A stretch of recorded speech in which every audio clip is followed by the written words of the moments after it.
Now, we don't often think of putting our spending on a diet, but our next guest has done just that. Yeah, Nikki Goldstein has taken on her own personal detox, lowering her expenses and saving thousands of dollars. She joins us this morning. Nikki, first, tell us, everybody, why you decided to go on a shopping diet.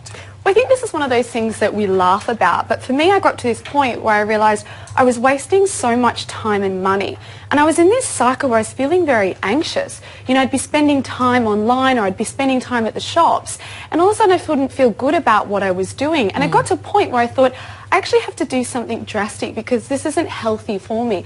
I no longer enjoyed it, but it's also a matter of, well, what am I doing that's serving me a purpose here? You know, the time and the money that I really need right now. Yeah. Do I need another dress? So what are the ground rules? How do you go about a shopping diet? Well, you've got to make up your own ground rules. So that was the hardest thing for me because I had to be tough and I had to go, okay, Nikki, this is not about a sneaky $50 top once a week.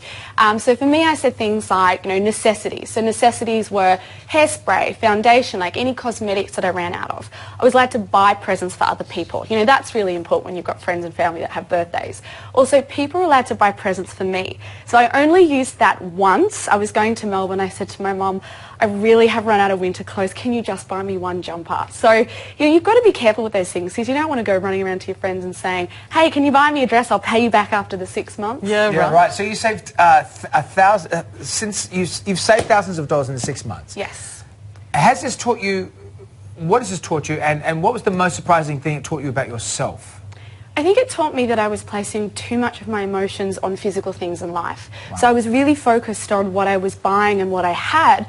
And what I started to do in that 6 months was focus on experiences. So the money that I might have been spending on shopping all the time, I was catching up with friends, doing other things, planning things in the future. So you start to realise we get obsessed with what we have and what we're going to buy. Because just to let people know at home, you've been on lots of TV shows, you talk about people's sexuality, their predilections, you know, the healthy sexual things, but that is directly correlated to what in shopping as well. It's almost like runs parallel, the same sort of compulsions in a way. Well, it's our coping mechanism, yeah. You know, and especially when you have a look at... So were you shocked when you recognised it yourself in something different, something that you've talked about a lot? Yes, because you've got to have that human moment where you go, you know what, I bleed just like everybody else. Yeah, I have my faults too, yeah. I have my faults just like everybody else. But it's the life lessons you can sometimes teach yourself, and I think it's really useful when you can say to other people, this is what I experienced in my life. And I'm not perfect, and this was something I knew I was doing wrong. And when you get other people say, actually, I identify with this, and this is something I need to do. I've created a little Facebook group for other women who've contacted me and said, oh my God, I get this, I need to do this as well, we need to support each other.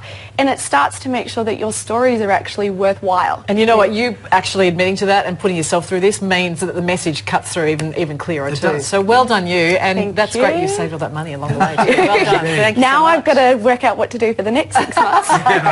Good on you, Nikki. Thank you. And for more advice and info, you can head to drnikki.com.au.